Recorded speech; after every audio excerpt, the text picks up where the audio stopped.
நாளிலே நாம் ஒரு வேத பகுதியை வாசித்தோம். ஏசாயா 58ஆம் அதிகாரத்தில் வாசித்த பொழுது அநேக காரியங்கள் உபவாசத்தை குறித்து அதிலே கொடுக்கப்பட்டிருந்தது. இன்னைக்கு அநேகர் உபவாசம் இருக்க வேண்டாம் இருக்க வேண்டாம் அப்படின்னு சில இடத்துல சில கேள்விகள். உபவாசம் இருக்கிறது, அநேகர் இருக்கிறார்கள். ஆனால் ஒரு சில இடத்துல ஒரு கேள்வி, ஏன் நாம் உபவாசிக்க வேண்டும்? அது மாத்திரமல்ல, உபவாசிக்கிறேன், ஜெபிக்கிறேன், ஆனால் என் ஜெபத்திற்கு என்ன வரவில்லை? பதில் வரவில்லை. அதெல்லாம் நீங்க அந்த கேள்விக்கு தான் இன்னைக்கு ஒரு பதிலோட நாம தியானிக்க போகிறோம். ஆண்டவரிடத்தில் அன்றைய நாளிலே யூதர்கள் உபவாசம் அதிகமாக இருப்பார்கள்.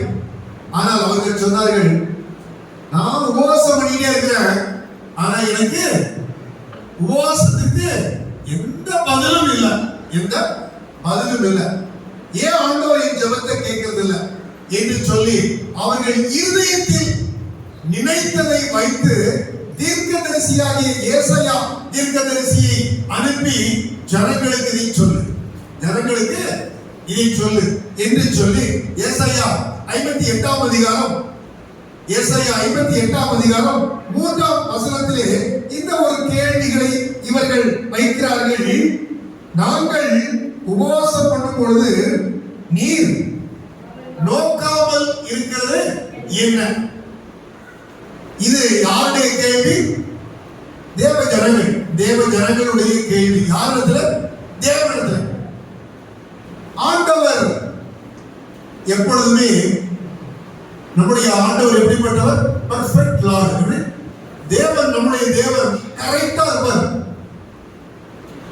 அவரது குறை கண்டுபிடிக்க முடியவே முடியாது. அவர் பட்சபாதம் உள்ள தேவன் அல்ல.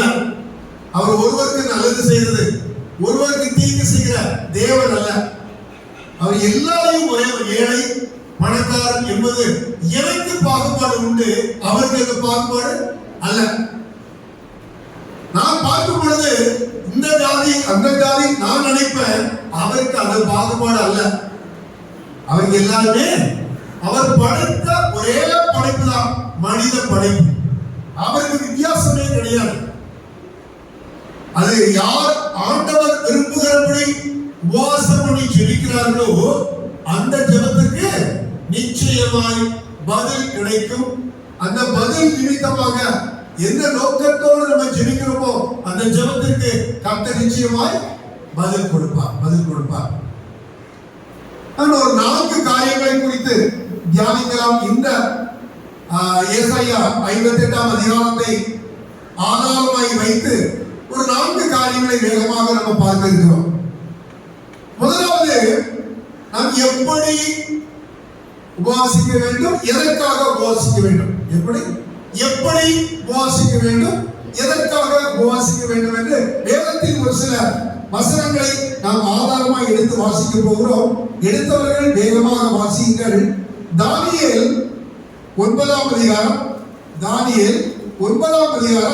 2ஆம் வசனத்திலிருந்து, தானியேலாகிய நான்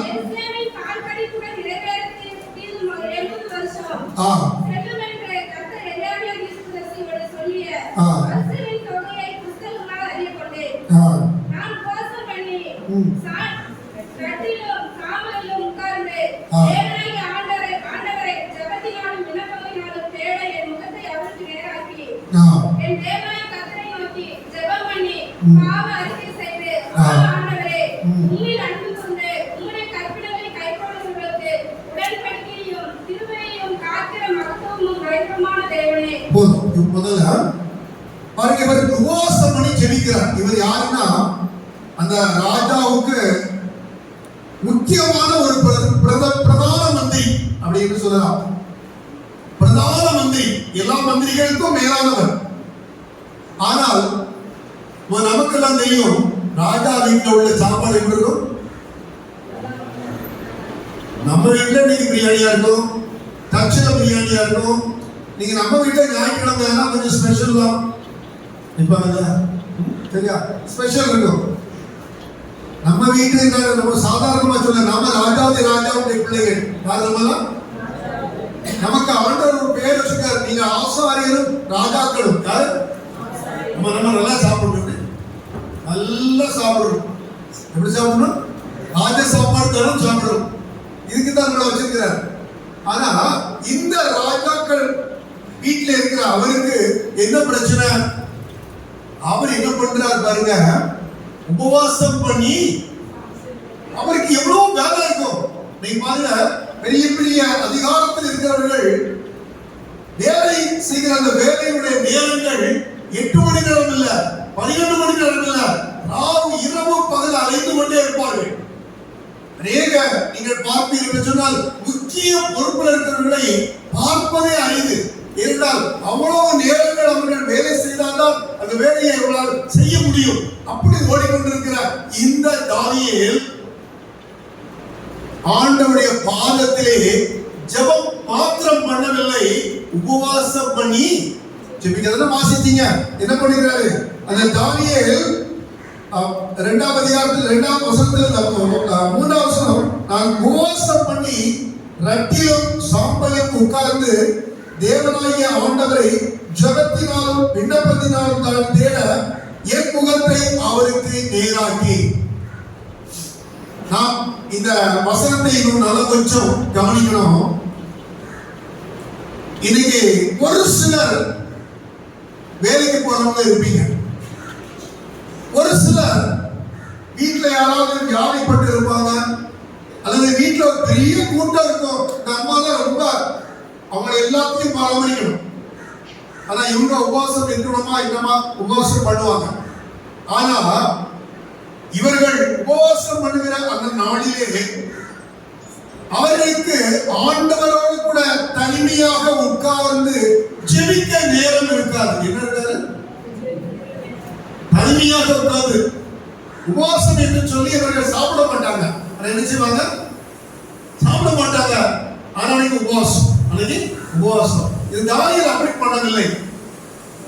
எவ்வளவு வேலை இருந்தாலும் அந்த ராஜாவிட்ட பெர்மிஷன் வாங்கி அவன் தனிமையாக உட்கார்ந்து ஆண்டவரிடத்திலே விண்ணப்பங்களையும் ஆண்டவருடைய வேண்டுதல்களையும் வைத்து பாவ அறிக்கைகளை தேசத்திற்காக பண்ண ஆரம்பிக்கிறார். பண்ண ஆரம்பித்தோடு தேவன் அவருடைய ஜெபத்தை கேட்கிறார் என்று சொல்லி பார்க்கிறோம். என்ன செய்யறார்? தனிமையிலே உட்கார்கிற ஒரு அனுபவம், தேவனுடைய பாதத்திலே உட்கார்கிற ஒரு அனுபவம், தேவனிடத்துல வந்து ஏதோ உட்கார்ந்துட்டு போறதில்ல, அவர் பேசுகிற சத்தத்தை கேட்கிற ஒரு அனுபவம். அந்த அனுபவத்துக்குள்ளாக இருந்து கொண்டு ஆண்டவருடைய பாதத்திலே ஜெபத்திற்கு பதில் வருகிற வரைக்கும் அவன் உட்கார்ந்து இருக்கிறான். அதிகாரத்தை முழுதும் வாசித்து பாருங்க.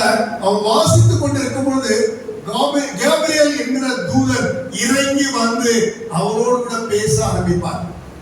ஏன் இதை சொல்கிறேன் என்று சொன்னால், ஜெபத்திற்கு பதில் கொடுக்கிறவர் தான் நம்ம இயேசு. ஆனால் ஜெபத்திற்கு பதில் வராததற்கு அவர் காரணம் அல்ல. அவர் யார் காரணம் அல்ல? தேவன் காரணம் அல்ல. அதற்குரிய காரணம் அதைத்தான் இந்த 58ஆம் அதிகாரத்துல அநேக விளக்கங்களை கர்த்தர் கொடுத்திருக்கிறார். முதலாவது, இந்த உபவாசமானது நாம் கட்டாயம் இருக்க வேண்டும். இவன் ஒரு அடிமையாக கொண்டு வரப்பட்ட நேபுகாத்நேச்சாருடைய அரண்மனையிலே பாபிலோனிலே இருக்கிற ஒரு அடிமையாக இருந்தாலும் தேவன் அவனோடு கூட இருந்ததினால் தேவன் அவனுடைய அறிவையும் அவனுடைய ஞானத்தையும் அவனுக்கு ஆண்டவர் சொப்பனத்தை விளக்குகிற தேவ கிருபையையும் தந்தபடியினாலே ராஜா படிப்படியாக அவனை உயர்த்தி தன் வலக்கரமாக வைத்திருக்கிறார். ஆனால் அவனுடைய இதயமோ யார் மேல இருக்குது?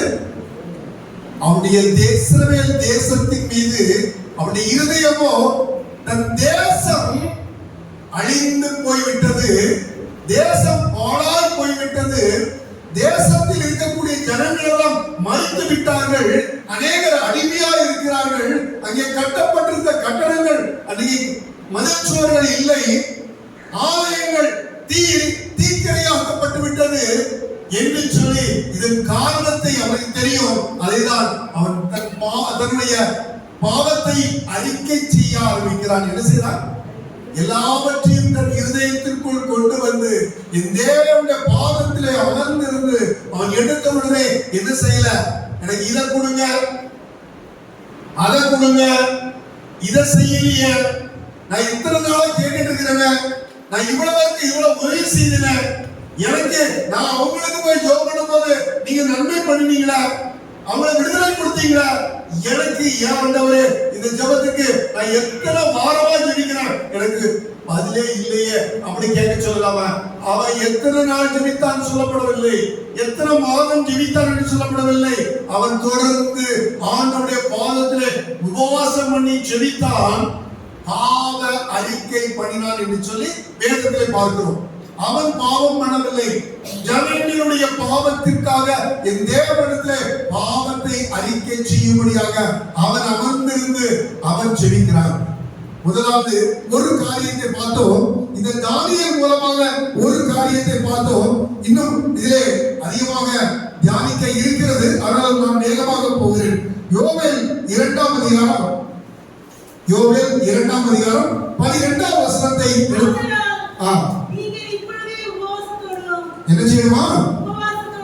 இப்பொழுது என்ன செய்யுங்க? உபவாசத்தோடும் அழுகையோடும் புலம்பலோடும் உங்கள் முழு இதயத்தோடும் என்னிடத்தில் திரும்புங்கள் என்று கர்த்தர் சொல்கிறார். நீங்கள் உங்கள் வஸ்திரங்களை அல்ல உங்கள் இருதயங்களை கிழித்து உங்கள் தேவனை கர்த்தரிடத்திலே மனம் திரும்புங்கள். திரும்புங்கள் என்றால் மனம் திரும்புங்கள். நீ அவர் நீடிய சாந்தமும்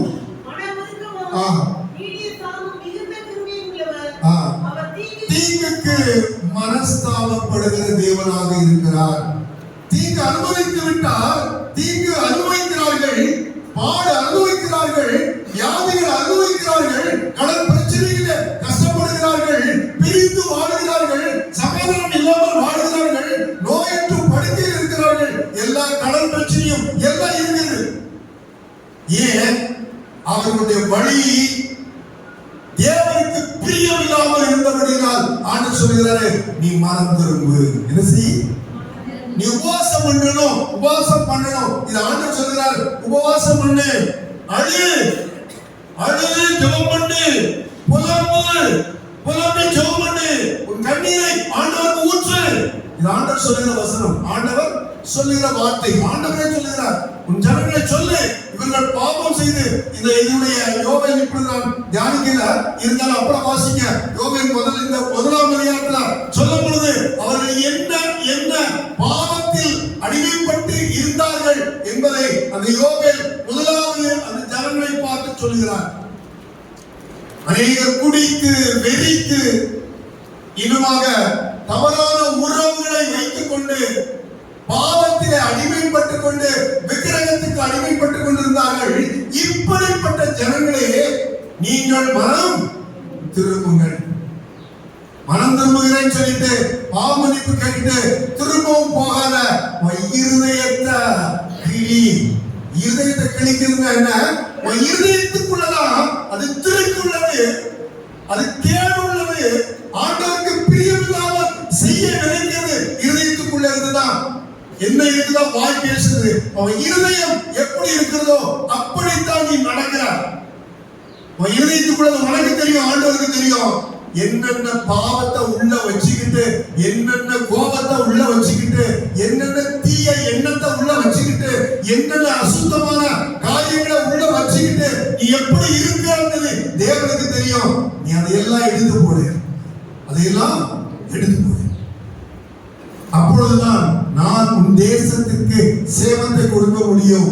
இந்த 2ஆம் அதிகாரத்துல ஆண்டவர் சொல்கிறார், 21 தேசமே பயப்படாதே, மகிழ்ந்து களிகூறு, கர்த்தர் பெரிய காரியங்களை செய்வார். இதே அதிகாரத்துல சொல்லிட்டு அவர் சொல்றாரு. இன்னும் பாத்தீங்கன்னா இதுல 25, 26 வாசித்து பார்க்கும்போது அவர் சம்பூர்ணமாய் உனக்கு கொடுத்து ஆசீர்வதிப்பார். என் ஜனங்கள் வெட்கப்பட்டு போவதில்லை. எப்பொழுது ஆண்டவரிடத்திலே போய் மனம் திரும்பி தேவ பாதத்திலே அமர்ந்திருந்து இருதயத்தை கிழித்து நாம் அழுது புலம்பி எல்லாவற்றையும் விட்டுவிட்டால் கர்த்தருடைய ஜெபத்திற்கு பதில் கொடுக்க ஆரம்பிக்கிறார். இன்னொரு காரியத்தை கூட உங்களுக்கு நான் சொல்லட்டும். எஸ்தர் 8ஆம் அதிகாரத்துல 21ஆம் வசனம் இப்படி சொல்கிறது. எஸ்தர் 8ஆம் அதிகாரம் 21ஆம் வசனம். முதல் சொன்ன பாவ அறிக்கை சொன்னாங்க, இரண்டாவது மனம் திரும்புதல் நமக்கு தேவை, மூன்றாவது ஒரு காரியம் தாழ்த்த வேண்டும். எப்படியா வாசிங்க. Esther Ezra 8:21. எஸ்ரா 8:21. எஸ்ரா புத்தகத்துல 8ஆம் அதிகாரம் 21ஆம் வசனம். அப்பொழுது நாங்கள் எங்கள் தேவனுக்கு முன்பாக எங்களை என்ன செய்யறதுக்கா, என்ன செய்யணுமா? இந்த தாழ்த்துகிறது என்பது யூதர்களிடத்துல ரொம்ப அதிகமாக உண்டு. என்ன செய்வாங்கன்னா, ரட்டுடுத்துவார்கள். என்ன செய்வாங்க? தன்னோட போட்டிருக்கிற ஆடையை கட்டிடுவாங்க. ஒரு சாதாரண ஒரு ட்ரெஸ்ஸ இடுப்புல கட்டிக்குவாங்க. வீட்டுல இருக்கிற சாம்பல் எல்லாம் எடுத்து வந்து போட்டுருவாங்க. அந்த சாம்பல்ல உட்காருவாங்க, சாம்பல்ல படுத்துக்குவாங்க. சாம்பல்ல உட்கார்றதுங்கிறது ஒரு தாழ்மையை குறிக்கிறது. அவர்கள் ஆடைகளை குறைத்து சாதாரண ஒரு ஆடையை உடுத்துகிறது ஒரு தாழ்த்தலை குறிக்கிறது. இது symbolic representation, not a real they are changes. உண்மையான ஒரு மாறுதல் இல்ல. ஆனா எப்படி இருக்கு? ஒரு சிம்பாலிக் ரெப்ரசன்டேஷன் மட்டும்தான் பண்ணிட்டு இருந்தாங்க. இங்க என்ன சொல்லப்படுகிறது? அப்பொழுது நாங்கள் எங்கள் தேவனுக்கு முன்பாக எங்களை தாழ்த்த வேண்டும். முதலாவது ஒரு தாழ்த்துதல் என்றால் எனக்குள்ள முதல்ல பெருமை குணம் இருக்கக்கூடாது. என்ன கூடாது? என்னெல்லாம் பெருமை இருக்குது? ஜாதி பெருமை இருக்குதா? பண பெருமை இருக்குதா? படிப்பு பெருமை இருக்குதா? அழகு பெருமை இருக்குதா? எவ்வளவு நல்லா படிக்கிறான்னு சொன்னா ஒரு பெருமை. சரியா? என் பிள்ளைக்கெல்லாம் அடிக்கடி வியாதியில இப்படி டாக்டர்கிட்ட போக மாட்டேங்கயா, என்ன பிள்ளைங்க நீ என்ன சரியா சாப்பாடு கொடுக்குறியா இல்லையா ஒரு கேள்வி கேட்டு அந்த பிள்ளைகளை தாக்குறது நம்மள பெருமையா பேசுகிறது. சின்ன சின்ன காரியத்திலே கூட சின்ன சின்ன எங்க வீட்டுக்காரெல்லாம் குடிக்கிறது இல்ல, இது ஒரு பெருமை. எப்படி? நாங்கெல்லாம் 9 மணிக்கு சரியா சர்ச்சுக்கு வந்துருவோம், அது ஒரு வரணும், அது தப்பு இல்ல. அது பெருமையால் பேசக்கூடாதுன்னு கர்த்தர் சொல்றாரு. சின்ன சின்ன காரியத்தையும் பெரிதாக. என் வீட்டுல எல்லாம் நல்ல பிள்ளைகள் படிச்சு, ஒரு பிள்ளை எம்இ, ஒரு பிள்ளை பிஇ, ஒரு பிள்ளை அந்த படிச்சுச்சு, என் பிள்ளை பிடிஎஸ் படிச்சுச்சு, டாக்டர் படிச்சுச்சு, இப்படி பெருமையா பேசுறது. ஒவ்வொரு காரியத்தையும் யார் பார்த்து கொண்டிருக்கிறார்? உங்க வாயிலிருந்து யாருக்காவது சொல்லும் பொழுது ஒரு பெருமையோட சொன்னீங்கன்னா கர்த்தர் பார்த்துக்கிறாரு. இல்ல, உன்னை உயர்த்தினது யாரு? எஸ். உன்னை உயர்த்தவும் தெரியும், உன்னை தாழ்த்தவும் தெரியும் என் தேவனுக்கு. உன்னை இந்த உயர்வு வந்தது கர்த்தரால். கர்த்தர் என்னை மேன்மைப்படுத்தினார். இந்த மேன்மை கர்த்தருக்குரியது. இது என்னால் வந்ததல்ல, என் தேவன் என்னை உயர்த்தி கொண்டிருக்கிறார். அந்த தேவனுக்கு சொஸ். தாவீது நாளுக்கு நாள் விருத்தி அடைய செய்தது கர்த்தர், அவன் அல்ல. என்னையும் என் வாழ்க்கையில ஒவ்வொரு நாளும் உயர்த்தி கொண்டிருக்கிறது என்னுடைய கடின உழைப்பு அல்ல. உழைக்கணும், என்னுடைய பிரயாசம் மாத்திரம் அல்ல, தேவன் என்னை பிரயாசம் பண்ணுவதற்குரிய பலத்தை கொடுத்தார், என்னை உழைப்பதற்குரிய ஞானத்தை கொடுத்தார், எனக்கு இந்த வேலை வாய்ப்புகளை ஏற்படுத்தி கொடுத்தார். சகலத்தையும் அதனின் காலத்திலே எனக்கு நேர்த்தியாய் செய்து கொடுக்கிறவர் அவர். அவருக்கு தான் எல்லாம் துதி, கனம், மகிமை. என் உயர்வுக்கு, என் மேன்மைக்கு, என் கனத்துக்கு நான் பாத்திரவன் அல்ல, அவரே மகிமைக்குரியவர். அல்லேலூயா. யார் மகிமைக்குரியவர்? அப்பா, நம்ம எப்பொழுதும் நான் சாதாரண தேவனுடைய படைப்பு, எனக்கு அந்த மேன்மை வேண்டாம், எனக்கு அந்த மகிமை வேண்டாம், என்னை தாழ்த்த வேண்டும். ஒரு உபவாசம் இருக்கிற வேளையில கர்த்தர் என்னெல்லாம் பாவரிக்கை, மனம் திரும்புதல், மூன்றாவது என்ன சொல்கிறாரு? நாம தாழ்த்த வேண்டும். இது எதற்கு பாருங்க, இந்த வசனம் ரொம்ப முக்கியம். பாருங்க, எங்களுக்காகவும் எதுக்கு இந்த உபவாசத்தினுடைய பர்பஸ், உபவாசத்தினுடைய ஒண்ணு தேசத்திற்காக இருக்க சொல்றார். தானியேல் தேசத்திற்காக இருக்கிறார், தனியாக இருக்கிறார். அவர் சில சமயத்துல தனியா இருப்பாங்க, சில இடத்துல கூட்டமா இருப்பாங்க. எப்படி இருப்பாங்க? கூட்டமான சபையா இருப்பாங்க. ஒவ்வொன்றையும் கற்று கேட்கிறார், ஒவ்வொன்றுக்கும் பர்பஸ் இருக்குது. அப்படி என்றால் இங்கே என்ன செய்கிறாரு? தாயே, என் தகப்பனே, இந்த அருமை தேவனுடைய பிள்ளைகளே, நீங்கள் உங்களுக்காகவும் உங்கள் பிள்ளைகளுக்காகவும். எதற்காக? ஏன் ஆண்டவர் இருக்க சொல்றாரு பாருங்க. இந்த உபவாசம் மிக மிக முக்கியமாக ஆண்டவருடைய பார்வையிலே இருக்கிறது. இந்த உபவாசம் இருக்க முடியல சொல்லக்கூடாது, உபவாசம் இருக்க வேண்டும். பாருங்க, யாருக்கப்புறம்? எங்களுக்காகவும் எங்கள் பிள்ளைகளுக்காகவும் எங்கள் ஐயா கஷ்டப்பட்டு ஒரே ஒரு செயின் வருஷம் வாங்கிட்டேன். ஆனா ஒரு அம்மா சொன்னாங்க, புதுசா ஒரு வாங்கினேன், குளிக்க போகும்போது வீட்டு கழட்டி வச்சேன். என்ன செஞ்சாங்க? திருப்பி எடுத்து போட மறந்து போச்சு. இப்ப தேடுறேன் நினைக்கிறேன். இப்போ ஏன் சொல்ல வரேன்னா, நம்முடைய பொருள் என்ன ஆயிடக்கூடாது? கர்த்தர் கொடுத்த ஆசீர்வாதத்தை அவர் வேதனையை கூட்ட மாட்டார். அப்படி என்றால் அந்த ஆசீர்வதிக்கப்பட்ட அந்த நமக்கு ஆண்டவர், நீங்க கஷ்டப்பட்டு உழைச்சது சொல்லுவீங்க இல்லையா? நான் கஷ்டப்பட்டு உழைச்சு சம்பாதிச்சு இந்த வீடை கட்டினீங்க, இந்த காரை வாங்கினீங்க, இந்த படம் வாங்கினீங்க, எல்லாம் சொல்லுவீங்க இல்லையா? அது எல்லாமே அதுல எந்த விதமான நம்மளுக்கு பால்கடிப்புகள், அந்த இழப்புகள் வராதிருக்க வேண்டும் என்று சொன்னால் அதற்காக உபவாசம் பண்ணி நீங்க ஜெபம் பண்ணுங்க. சபையோட வழியை தேர்ந்தெடுக்கும். சிலரே நல்லா சம்பாதிக்கிறதுக்கு உண்மையா இருப்பாங்க, லஞ்சம் வாங்க மாட்டாங்க. லஞ்சம் வாங்கினாலும் ரொம்ப நல்லது. வேலைக்கு இவங்களை சேர்த்துக்கிறாங்க. உங்களுக்கு எத்தனை மணி நேரம் வேலை? 8 மணி நேரம் வேலை. 4 மணி நேரம் கொஞ்சம் உழைப்பாங்க, 4 மணி நேரம் போன்ல உட்கார்ந்து இருப்பாங்க. எப்படி? அது சரியா? உங்களுக்கு அந்த உள்ளுக்குள்ள உள்ள போயாச்சுன்னா உங்களுக்கு வேலைக்கு தான் சம்பளம், உங்களுக்கு மற்ற காரியங்களுக்கு சம்பளம் கிடையாது. நீங்க என்ன செய்யக்கூடாது? ஏமாத்தி அல்லது தப்பு பண்ணிட்டு இது தப்பா அப்படின்னு கேட்கக்கூடாது. அந்த நேரங்கள் அவருக்கு சொல்லிக்கிறாங்க, இது உள்ள வந்தாச்சுன்னா இது கம்பெனிக்குள்ள நேரம், இது எங்களுக்குள்ள நேரம், நீ அதை என்ன செய்யக்கூடாது? உனக்கு பயன்படுத்தி கூடாது. ரொம்ப அவசரமா வேற. ஆனா இதே வேலையா உட்காந்துட்டு மொபைல உட்காந்து யூடியூப்பை பாக்குறது, உள்ள உட்காந்து மொபைல உட்காந்து சேட் பண்றது, உள்ள உட்காந்து மொபைல உட்காந்து அப்பதான் ரொம்ப முக்கியமா ஃப்ரெண்ட் கிட்ட பேசுறது, எல்லாம் எங்க உட்காந்து பண்றோம்? வேலை ஸ்தலத்துல. கர்த்தர் அதுக்கு அது அவருக்கு பிரியமா இருக்காது, அவருக்கு அது பிரியமா இருக்காது. என்னென்ன காரியங்கள் நான் நீதியோடு நேர்மையோடு பரிசுத்தமா வாழ வேண்டுமோ அதை ஆண்டவர் உணர்த்தி சரி செய்து போடுவார். நீங்கள் உபவாசிக்க முடியும். சரி, இத பாருங்க, இத ஆண்டவர் சொல்றாரு பாருங்க.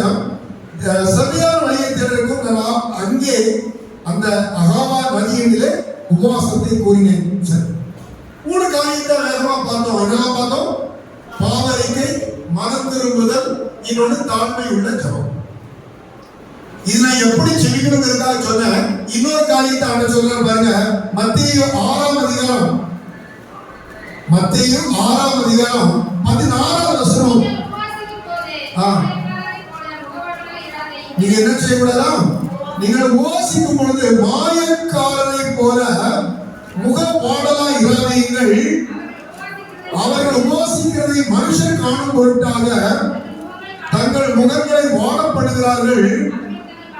அவர்கள் தங்கள் பலனை அடைந்து தீர்ந்தது என்று மெய்யாகவே உங்களுக்கு. நீங்க அடுத்த வசனம், நீயோ உபவாசிக்கும் போது அந்த உபவாசம் மனுஷனுக்கு காணப்படாமல் அந்தரங்கத்தில் இருக்கிற உன் பிதாவுக்கே காணப்படும்படியாக உன் தலைக்கு எண்ணெய் பூசி முகத்தை கழுவு. அப்பொழுது அந்தரங்கத்தில் பார்க்கிற பிதா உனக்கு வெளியரங்கமாக பலன் அளிப்பார். என்ன செய்யணுமா? சில நோட்டீஸ் போடுவாங்க, இன்னைக்கு நான் உபவாசத்துக்கு போறேன், நாளைக்கு உங்கள்கிட்ட போன் பேச மாட்டேன். அப்படி ஒரு கால் வந்துச்சுன்னா 1 நிமிஷம் பேசிட்டு வச்சிருவேன்னு சொல்லுவாங்க. போன் வைக்கும் போதுதான் தெரியும் 1 மணி நேரம் ஆயிடும். எப்படி புரியலையோ? சில சமயங்கள வெளியரங்கமாக நிறைய நம்மளுடைய பப்ளிசிட்டி பண்ணி நான் உபவாசம் பண்ண போறேன், அல்லது நேத்தெல்லாம் உபவாசம், நீங்க வந்து அடுத்த நாள் வீட்டுக்கு சொல்றாங்க, நேத்தெல்லாம் வீட்டுல உபவாசம் பண்ணி ஜெபிச்சேன். ஆண்டு சொன்னாரு, நீ செபிக்கிறது யாருக்கிட்ட? எனக்கும் உனக்கும் உள்ள உறவு உள்ள நேரம். இத போய் மனுஷன் போய் சொல்லிட்டு இருக்காங்க. இதுல போய் தலை பாடலாம், முகம் பாடலாம். அன்னைக்கு ஒரு நேரம் சாப்பிடாம பட்டினியா இருந்தா என்ன பண்ண? ஆண்டவர் எத்தனை நாள் உபவாசம் பண்ணாரு? எத்தனை நாள்? அவருக்கு பசி வந்துச்சா? வந்துச்சு. சாத்தா வந்தான். சாத்தா வந்து கூப்பிட்டான், உனக்கு பசியா இருக்கு, பாவமா இருக்கிறீங்க, உனக்கு ஆகாரம் ஒண்ணு தரட்டுமா? இந்த கல்லை தவச்சு நீ என்ன செஞ்சிரு. அவன் எப்படி கொடுக்குறாங்க? இயேசு எலியாவுக்கு காகங்களை வைத்து அவர் மட்டனையும் அப்பத்தையும் கொண்டு போய் அருமையா கொண்டு கொடுத்தாரு. இவர் கல்லை எடுத்து நீ அப்பமாக்கி சாப்பிடு, எதை லஞ்சம் வாங்கி சாப்பிடியான்னு சொல்ற மாதிரி. எப்படி சம்பாதிச்சு சாப்பிடுறாங்க, திருடி சாப்பிடுறான் அப்படிங்கிற மாதிரி. திருடி சாப்பிடு. பிசாசு எப்பொழுதுமே பரிதாபப்படுகிற மாதிரி இருப்பான். ஆனா அவன் பரிதாபப்படல, தப்பு பண்ண வைப்பான். என்ன செய்வான்? தப்பு பண்ண வைப்பான். அதுக்குதான் வந்து அந்த விதோடு போறான். எந்த நேரத்துல இவங்க உள்ள வந்தா இவன் ஜெபம் பண்ணாம நிறுத்தி விடுறான். எப்படி? எப்ப உள்ள வந்தா சோதனை செய்தா அடுத்து தூங்க விட்டுறான். அது எங்கெல்லாம் பிடிக்கிறான்னு சொல்லிட்டு உள்ள வந்து அப்படியே மெதுவா பிடிப்பான். இந்த பிடிக்கிறதுக்கு நீ இடம் கொடுக்காத. என்ன செய்ய? செடிக்க வரியா? நேரா வீட்டுல உள்ள வேலையெல்லாம் முடி. என்ன செய்? யாருன்னு சொல்லாத. வீட்டுக்காரர் கூட அடிக்கடி போறவங்க நல்லா இருக்காமா நல்லா இருக்காமா போன் பண்றாருன்னா அவர்கிட்ட மட்டும் சொல்லு. சில பேர் சொல்லுவாங்க, ஆபீஸ் போறோம்னா சாப்பிட்டீங்கப்பா ரொம்ப அன்பா கேட்பாங்க. யாரு? வீட்டுக்காரர். சில வீட்டுல இருக்கு, சில வீட்டுல இருக்கு. இந்த அம்மா சில சமயத்துல அரை மணி நேரம் அவரு எப்படி இருக்காரோ, போய் சேர்ந்துட்டாரோ, இங்கிருந்து போன் அடிச்சுட்டே இருப்பாங்க. இவனுக்கு மனசு காட்டாது. ஒரே டிராபிக்கா இருந்தா போனாரா இல்லையா, இது ஒரே அப்படின்னு அம்மாவுக்கு மைண்ட் அப்படி போயிட்டே இருக்குது. கொஞ்சம் ஒரு பேரத்தை பேசிட்டு உட்காந்து ஜோப் பண்ணாம நினைப்பாங்க. ஒண்ணும் பண்ணாதீங்க, ஏசப்பா பாத்துக்குவாரு. நீங்க கூட்டிட்டு போல ஏசப்பா கூட்டிட்டு போயிட்டு கொண்டு வருவாரு. அதனால ஒண்ணுக்கும் நீங்க கவலைப்படாதீங்க, ஒண்ணுக்கும் பயப்படாதீங்க. இயேசு கூட இருக்கிறார், நம்ம கூட இருக்கிறார். அப்ப அந்த இயேசு அவர் என்ன சொல்றாரு? நீ எதை குறித்து உலகத்தை குறித்து சிந்தியாமல் நல்லா போய் குளி. என்ன செய்? நல்ல பவுடர் போடு, நல்ல எண்ணெய் தேய், நல்ல தலைச்சீவு, நல்ல ட்ரெஸ் பார்த்து போ, ரூமுக்குள்ள போ, பைபிளையும் பாட்டு பசங்க எடுத்துட்டு போ, மொபைல் உள்ள கொண்டு போக. யாரை கொண்டு போற? எதை கொண்டு போற? மொபைல பக்கத்துல வச்சு ஜோம் பண்ணாங்க. என்ன செய்யணும்? என்ன செய்யக்கூடாது? ஏன்னா அப்பதான் முக்கியமான காரியம் சொல்லிட்டு வந்துட்டு இருக்கும். அப்பதான் உங்களை டிஸ்டர்ப் பண்ணிட்டு இருக்கோம். அப்பதான் உங்க வேலையில உங்க ஜோம்ல உண்டாது ஏதோ ஒரு கால் வந்துருக்கும். ஐயா நீங்க பாஸ்டரியா போன் பண்ணிட்டு எப்படி என்ன நினைப்பாரு? ஒரு வார்த்தை பேசி அவர் சொல்றாரு, தம்பி கொஞ்சம் வரீங்களா? எங்க ஜோம் பண்ணிட்டு இருப்பாரு. வரீங்களா ஐயா? அவர்கிட்ட எப்படி சொல்றது? அவர்கிட்ட பேச முடியாத டக்குன்னு ஐயா அன்னைக்கு அப்படியே உபவாசம் தான். ஆனா என்ன பண்ணல, என்ன பொறுத்தவரை உபவாசம். ஆனா ஜெபிக்கிறேன் அன்று அதுக்கு பேர் உபவாசம் இல்ல, அது பட்டினியா இருந்தீங்க. எப்படி புரியலையோ? பட்டினியா இருக்குது ஆண்டவர் உபவாசம் சொல்லல. ஆண்டவர் சொல்றது நம்ம என்ன பண்ணுறோமா? ஜெபிக்கிற இந்த அந்தரங்கத்தில் உட்கார்ந்து கொண்டு தேவனுடைய பாதத்திலே எனக்கும் அவருக்கும் ஒரு உறவை உருவாக்குகிற ஒரு நேரம், ஆண்டவரோடு உறவாடுகிற நேரம், ஆண்டவரோடு ஐக்கியப்படுகிற நேரம். ஆண்டவரும் நானும் ஆண்டவருடைய உட்கார்ந்துட்டு முதல் சொன்னையா பாவ அறிக்கைகள், மனம் திரும்புதல்கள், தாழ்மைப்படுத்துகிற காரியங்கள், பிள்ளைகளுக்காக உங்களுக்காக கடைசியில ஜெபிக்கிற வேலை, இதெல்லாம் பண்ணும் பொழுது உங்களுக்கு உலகத்தையே மறந்துட்டு இயேசுவோடு கூட பேசுகிற ஒரு நேரமா இருக்கும். அன்றுவாரு நீ அப்ப உனக்கு பலன் கிடைக்கும். எப்படியா? நீ அப்படி ஜெபித்தால் உனக்கு பலன் கிடைக்கும். அதை கரெக்டா முடிவு முடிச்சிடுறாரு. எப்படி முடிக்கிறாரு? நீ இப்படி செய்தால் உனக்கு பலன் கிடைக்கும், இல்லைன்னா ஜெபம் கொஞ்சம் கேட்கப்படாது, கொஞ்சமா கேட்கப்படாது. இன்னொரு காரியத்தை நான் அந்த நேரத்தில் பார்க்கும்போது அப்போஸ்தலர் 10ஆம் அதிகாரத்துல ஒரு அருமையான தேவ மனிதர், ஒரு தேவ மனிதர் என்று சொன்னால் ஆக்சுவலா அவன் ரட்சிக்கப்படாதவன் ஆனா கடவுளுடைய பிள்ளை. அது எப்படிங்க? வாசிங்க 10ஆம் அதிகாரம், அப்போஸ்தலர் 10ஆம் அதிகாரம் 1 ஒரு சில வசனங்கள் வாசிங்க. யாரா ஒருத்தர் வாசிங்க.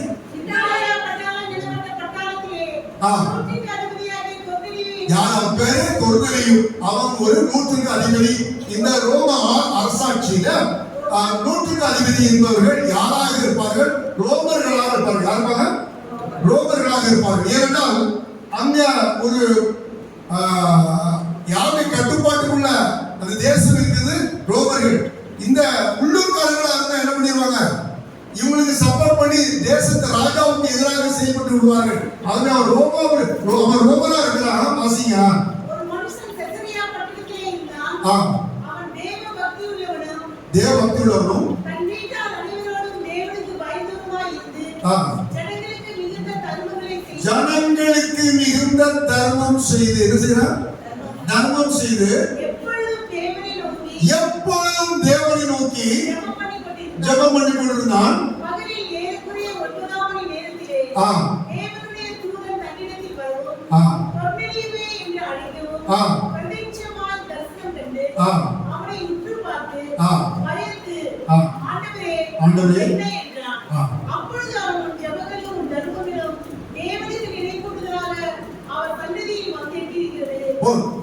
இப்போ ஜெபம் ஒரு மனிதன் ஆக்சுவலா அவன் ரட்சிக்கப்படல, அவனுக்கு இயேசு தெரியாது.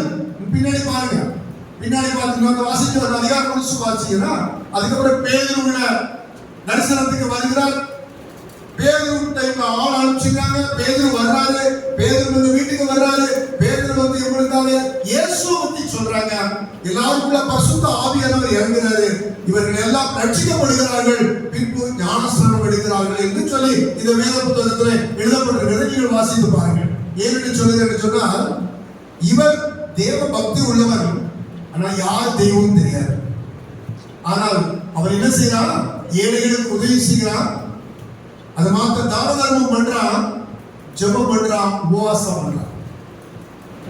நீங்க அறியாமையில் இருக்கிற ஜனங்கள் தெரிக்கிறதையும் கர்த்தர் கேட்கிறார் என்று சொன்னால் தேவ பக்தியா இருக்கிறவர்களை கர்த்தர் தனக்கென்று தெரிந்து கொண்டார்.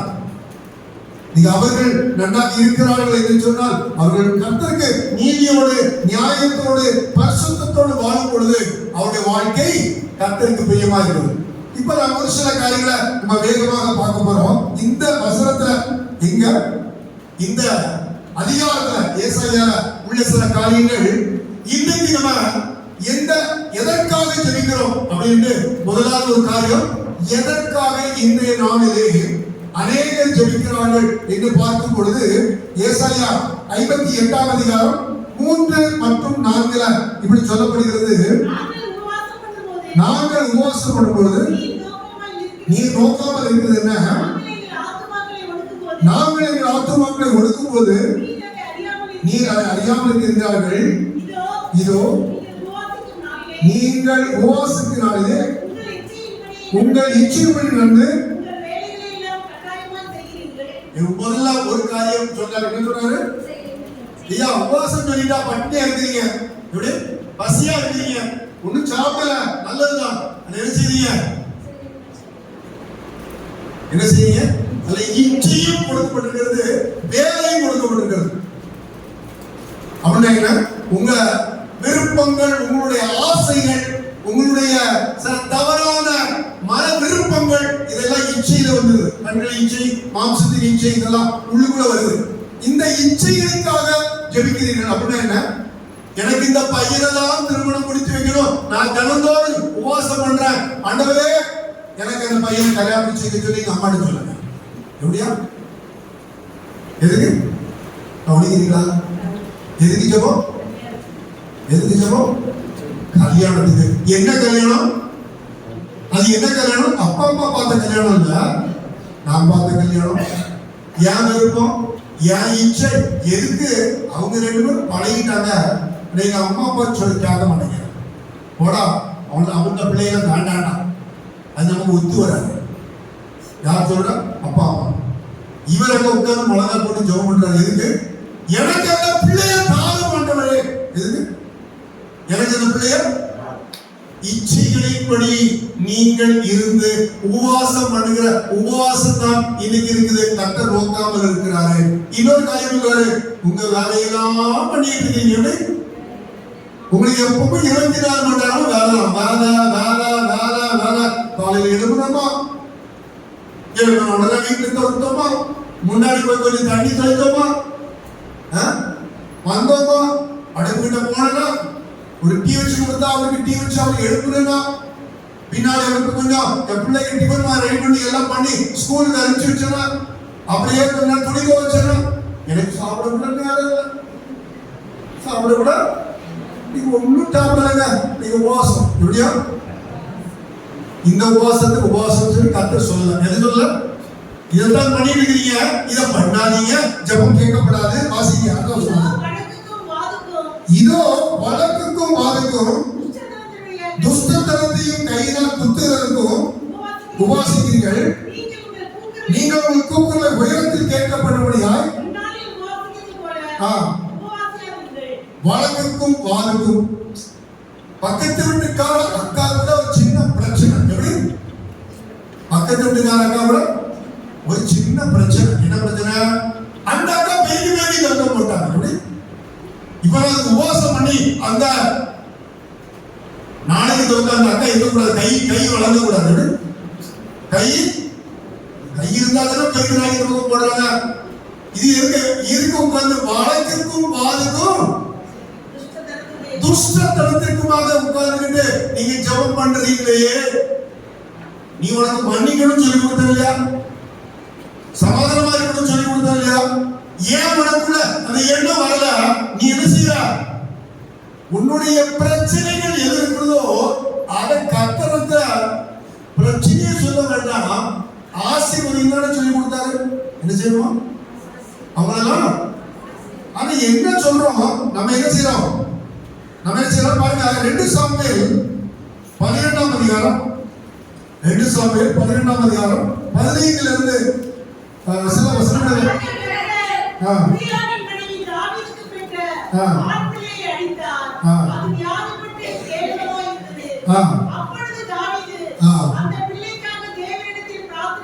அந்த பிள்ளைக்காக பிரார்த்தனை பண்ணி உபவாசம் தெரிஞ்சுக்கிறாரு. அவருக்கு பச்சனைப்பாளருக்கு ஒரு பிள்ளை கொடுத்துட்டாரு. யாருக்கு பச்சனைப்பாளி? யாரு? உரியா. யாருடைய மனைவிங்க? பக்கத்து வீட்டுல ஒரு அம்மா அந்த அம்மாவோட பழகிட்டாரு. யார்கிட்ட பழகிட்டாரு சொல்லுங்க? பக்கத்து வீட்டுக்கார அம்மா கூட பழகிட்டாரு. அது ஊருக்கு தெரிஞ்சா பிரச்சனை சொல்லிட்டு அந்த ஆளை கொண்டு விட்டாங்க. கொண்டுட்டு இப்ப அந்த குழந்தை வந்தோட அந்த குழந்தை வியாதி படிச்சு அந்த வியாதியா இருக்கிற பிள்ளைக்காக என்ன செய்யறாரு? உபவாசம். ஆனா கேட்பாரா? அமைதியா இருக்கீங்க, அந்த ஜெபத்துக்கு கேட்பாரா? இதுதாங்க நீ அந்த அநேக தப்பு பண்ணிட்டு அந்த தப்புக்காக அந்த பாவத்துக்காக பாவத்துக்கு மேல பாவத்தை கூட்டுறதுக்காக உபவாசம் பண்ணி ஜெபிக்கிறோமா? நீங்க எல்லாம் அப்படி ஜெபிக்கிறீங்க அப்படின்னு சொல்லி அந்த இஸ்ரவேலரை பார்த்து கர்த்தர் சொன்னார். என்ன சொன்னார்? எதை சொன்னாங்க? இப்படி வழக்குக்கும் வாதுக்கும் பாவத்துக்கும் நீ அது குழந்தையா நான் இருக்குன்னு சொல்லிட்டு என்கிட்ட வந்து என்ன செய்யறா? உபவாசம் பண்ணி ஜெபிக்கிற. இது நான் என்ன பண்ண மாட்டேன். அந்த பிள்ளையை அடித்தார் என்று சொல்ல மாட்டேன். அதுக்கப்புறம் அந்த பிள்ளையை ஜெபம் கேட்கப்படாது. ஜெபம் இது ஒரு காரியம். இன்னைக்கு நம்ம எப்படி எல்லாம் ஜெபிக்கிறோம், இதெல்லாம் காரியத்துக்கு ஜெபித்தால் அது கேட்க மாட்டாரு. அதுக்கு ஜெபிக்காதீங்க, இது ஜெபிக்காதீங்க. இன்னொரு காரியத்தை பாருங்க. பசி உள்ளவனுக்கு 58:7 ஏசாயா 58ல பசி உள்ளவனுக்கு ஆகாரத்தை பகிர்ந்து கொடுக்கணும். திறத்துண்ட சிறுவன் வீட்டிலே சேர்த்துக் கொள்கிறதும்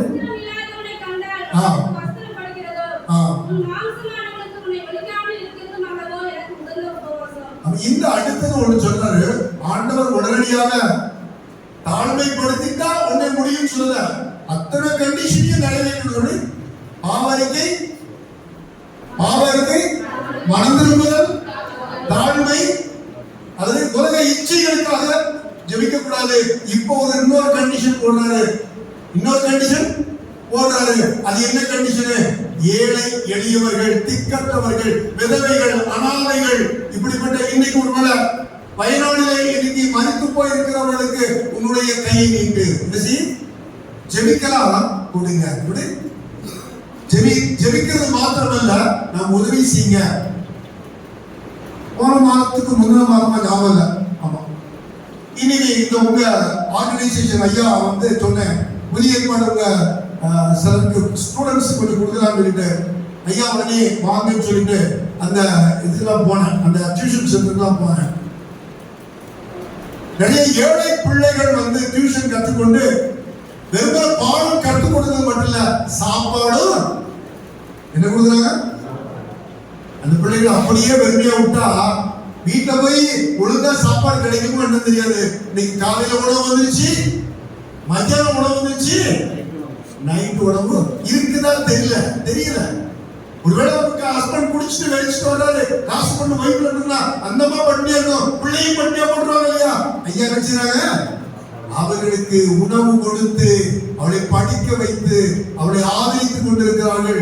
அப்படிப்பட்ட அநேகர் இன்னைக்கு ரட்சிக்கப்பட்டு சபையில போதகரா இருக்கீங்க.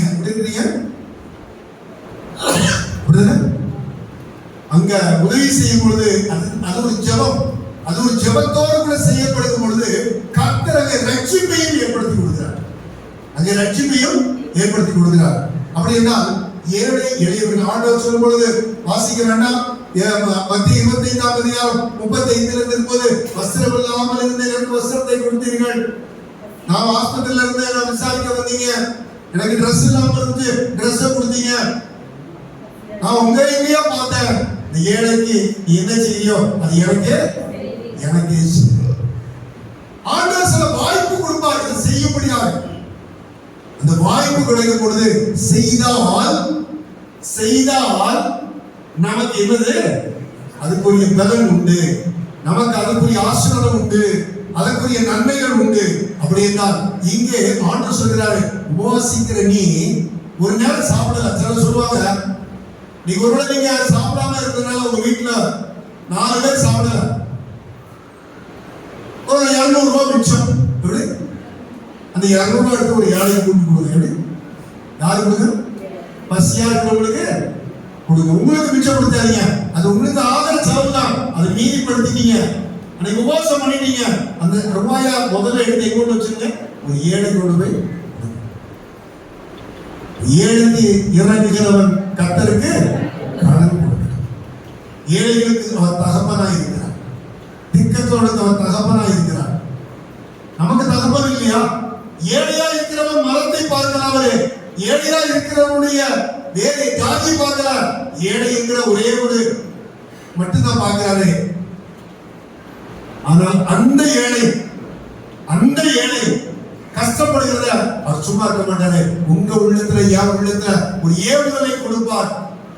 நாம் அந்த ஏவுதலுக்கு ஏற்றபடி செய்யும் பொழுது அதுக்குரிய அந்த உபவாசம் பண்ணி நீங்க ஜெபிக்கிறதுக்கு உள்ள பலன் உங்களுக்கு கிடைக்கும்.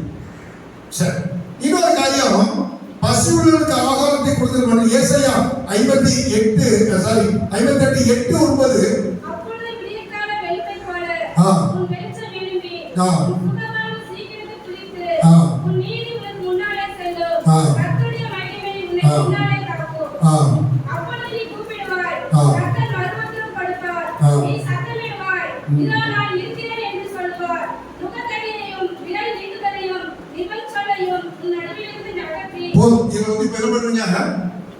மற்றவர்களை குற்றப்படுத்ததை உன்னை விட்டு நீக்கு. என்னது அப்படின்னா நீங்க அநேகருடைய வாழ்க்கையில் என்ன செய்யறாங்க, எல்லாரும் அவன் தப்பு இவன் தப்பு, எங்க மாமியார் பேசுறதே பிடிக்கல எனக்கு.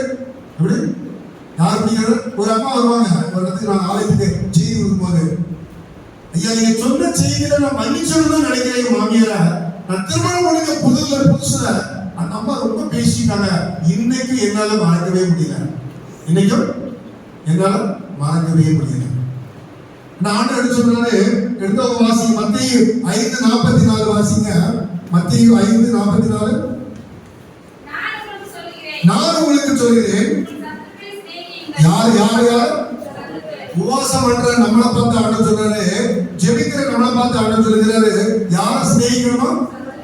உங்களை திட்டினவங்கள, உங்களை தண்டப்பட்டவங்கள, அடிக்க வந்தவங்கள, கேவலமா பேசுறவங்கள, உங்களுக்கு என்னென்ன விதத்துல உங்களுக்கு போராட்டத்தை உண்டாக்கி குடும்பத்துல ரெண்டா பிரிக்க நினைச்சாங்களோ அப்படிப்பட்ட எல்லா சத்துருக்களையும் ஸ்ரீகள் உங்களை சபிச்சாங்க. நீ நல்லா இருக்க மாட்டா, உன் பிள்ளை நல்லா இருக்க மாட்டா அப்படின்னு சொன்னவங்கள என்ன செய்யணும் சொல்லுங்களேன்.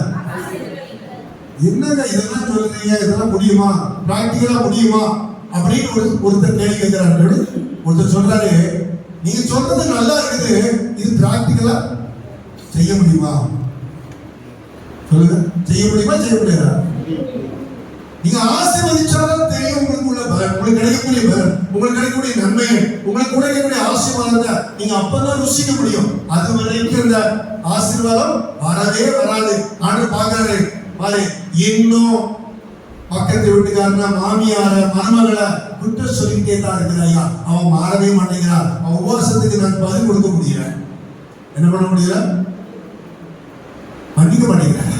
சொல்றா வாயை திறந்து, நான் மன்னிச்சிட்டேன், இப்ப நல்லா பேசுறேன், முன்னாடி நல்லா பேசுறேன், அங்க போய் இல்ல உன் வார்த்தை அடுத்த வீட்டுல போய் உன் மருமகளை பத்தி குற்றப்படுத்திட்டு இருக்கிறிய, தப்பு தப்பா பேசுறீங்க.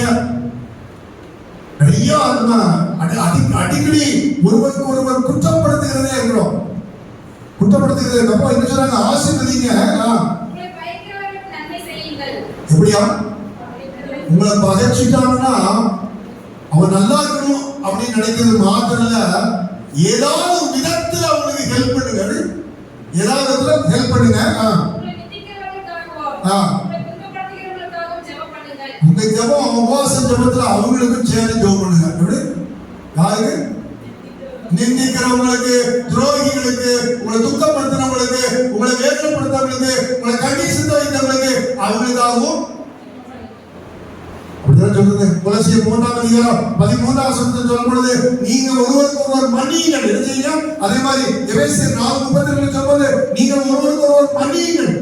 எப்படி யாவரும் எபிரேயர் 12:14 சொல்லுகிறது, யாவரோடும் சமாதானமாயிருங்கள், யாவரோடும். இதெல்லாம் செய்துதான் உபவாசங்கிற ஒரு போர்வைக்குள்ள உள்ள வந்துட்டு ஆண்டவருக்கு நமக்குள்ள ஒரு உறவு வைத்துக் கொண்டு ஜெபிக்கும் பொழுது கர்த்தருடைய ஜெபத்துக்கு கடைசியில ஒரே ஒரு காரியத்தை சொல்லி முடிக்க போறாங்க. இதே ஏசாயா 58:13-14 ஓய்வு நாளை குறித்து சொல்லப்படுகிறது. என் பரிசுத்த ஓய்வு நாள். இது யாரு? என் பரிசுத்த ஓய்வு நாள். ஆண்டவர் பரிசுத்தர். யார்? ஓய்வு நாள் பரிசுத்த நாள். அவரை ஆராதிக்க வந்திருக்கிற நாமும் பரிசுத்தமாக இருக்க வேண்டும். ஆண்டவர் எதிர்பார்க்கிறது 7வது நாள் மட்டுமல்ல, எப்பொழுதும் பரிசுத்தமாக இருக்கிறது, எப்பொழுதும் பரிசுத்தமாக இருக்க வேண்டும் என்பதை கர்த்தருடைய சித்தமாக இருக்கிறது. 1 தெசலோனிக்கேயர் 4:3, 4, 5, 6, 7 இந்த 4 வசனத்தை வாசித்து பார்க்கும் பொழுது ஆண்டவர் சொல்றாரு, நீங்க பரிசுத்தமாக இருக்க வேண்டும் என்பது ஆண்டவருடைய சித்தமாய், தேவனுடைய சித்தமா. அவர் 1 பேதுரு 1:15-14 சொல்லும் பொழுது நீங்கள் நான் பரிசுத்தர், நீங்களும் அசுத்தராய் இருங்கள். பாவத்துல, வேசித்தனத்துல, அசுத்தத்துல, விக்கிரகத்துக்குள்ள, சூனியத்துக்குள்ள, அருவருப்புக்குள்ள உங்க இதயத்தை கொண்டு போகாதீங்க. யூடியூப்ல, சினிமால, டிராமால, கிரிக்கெட்ல, எப்படி இதெல்லாம் உங்க இதயத்தை கொண்டு போகாத. பரிசுத்தமா வாழணும், பரிசுத்தமா ஜீவிக்கணும். நான் வரும்போது கூட்டிட்டு போயிடுவேன். எப்படி யாரை கூட்டிட்டு போவார்? யாரை கூட்டிட்டு போவார்? இது ஆலயம். இந்த ஆலயத்துக்குள்ள யார் தங்கி இருக்கிறார்? தேவன். இந்த ஆலயத்தை பரிசுத்தம் இல்லாமல் ஒருவன் இருந்தால் அந்த ஆலயத்தை கெடுத்து போடுவார். இந்த ஆலயத்திற்குள்ளாக அவர் வாசம் செய்வதற்கு அவருக்குள்ள சொல்றாரு, இது உன்னுடையது அல்ல, இந்த ஆலயம் இது உனக்குள்ளது, என்னுடையது. இதை கரை கொடுத்து வாங்கிட்டேன். என்ன கரை கொடுத்து ஒன்று வாசிக்க வேண்டாம். 6:19 பார்க்கும் பொழுது அவர் நம்மை கிரையை கொடுத்து வாங்கிய சம்பாதித்த இந்த ஆலயத்துக்குள்ள வாசம் செய்யணும். இது பரிசுத்த பாண்டம், இது பரிசுத்தமா இருக்கணும். ஒருவன் பரிசுத்தம் இல்லாமல் தேவனை தரிசிக்க முடியாது. அவருடைய வருகை சீக்கிரமா இருக்கிறது. அவருடைய வரும் பொழுது நாம் எடுத்துக்கொள்ளப்பட வேண்டும் என்று சொன்னால் நம்முடைய வாழ்க்கை பூமியில பரிசுத்தமா வாழும். பரிசுத்தமா இல்லாம எப்படி 9 மணி வரைக்கும் சினிமா பாக்குறீங்க? எப்படி காலையில உபவாச நாள், உங்களுக்கு உங்க வீட்டுல உங்களுக்கு உபவாச நாள், அல்லது ஒரு சீரியல் பார்த்துட்டீங்க. சீரியல் பார்க்கும்போது யாரு கூட இருப்பா? இயேசுவா பிசாசா? யாரு இருப்பா? இயேசு வந்தா வான்னு சொல்லி வந்தா வருவது இல்ல, போனா போச்சு அப்படி இல்ல. அவர் பரிசுத்தமான இடத்துல மட்டும்தான் இருப்பார். அவர் எப்படிப்பட்டவரா? ஆபமுக்கு 1 அதிகாரம் 13 வசனம் சொல்கிறது, அவர் எப்படிப்பட்டவர்? பாவத்தை பாராத சுத்த கண்டர். பாவத்தை பாராத சுத்த கண்டர். அப்படிப்பட்ட தேவன் தான் என் தேவன். யார் எப்படிப்பட்ட தேவன்? அவர் நம்முடைய வாழ்க்கையில் ஆண்டவர் என்னெல்லாம் சொன்னாரு? பாவ அறிக்கை, மனம் திரும்புதல், தாழ்மைப்படுத்துகிற காரியங்கள், அப்புறம் வேற என்னெல்லாம் பாத்தீங்க? உங்களுடைய சிநேகிதர், உங்களுடைய எதிராளி இருக்காங்க, உங்களோட முகவாடெல்லாம் வச்சுட்டு ஜெபம் பண்ணாதீங்க, நல்லா உற்சாகமா ஜெபம் பண்ணுங்க. அது மாத்திரமல்ல, ஏழைகளுக்கு உதவி செய்யணும், ஏழைகளுக்கு உதவி செய்யணும், மற்றவர்களை குற்றப்படுத்தி கொண்டிருக்க கூடாது, அவர்களை மன்னிச்சுட்டு அவர்களோட சமாதானமா இருக்க வேண்டும். அது மாத்திரமல்ல, பரிசுத்தமாக இருக்க வேண்டும். இத்தனை கண்டிஷனை கொடுத்துட்டாரு இந்த அதிகாரத்துல. இத்தனை கண்டிஷனை கொடுத்துட்டு நீ இப்போ உபவாசம் பண்ணு, நான் நோக்கிறனா இல்லையா, நான் பார்க்கிறனா இல்லையா, பதில் கொடுக்கிறனா இல்லையா என்று என்னை சோதித்திருப்பார். முதல்ல உலகத்தில் ஆசீர்வதிக்கப்பட்டிருப்போம், இன்னொன்று வருகைக்கு ஆயத்தப்பட்டது. வருகைக்கு அப்ப இன்னைக்கு உபவாசத்தை குறித்து சில காரியங்கள் தெரியும். ஆண்டவர் திரும்பமாக புதுப்பித்திருக்கலாம், திரும்பமாக ஞாபகப்படுத்தியிருக்கலாம், திரும்பமாக உங்களை இன்னும் கிறிஸ்துவுக்குள்ள நெருக்கமாக வருவதற்கு கர்த்தர் உங்களை உற்சாகப்படுத்தியிருக்கலாம். ஆகவே கேட்ட சத்தியத்தை அப்படியே விட்டுவிடாதபடி அதை இருதயத்துக்குள் கொண்டு வந்து அதன்படி வாழ்வதற்கு உங்களை அர்ப்பணிப்போம். கண்களை மூடிச்சிருக்கிறார். பல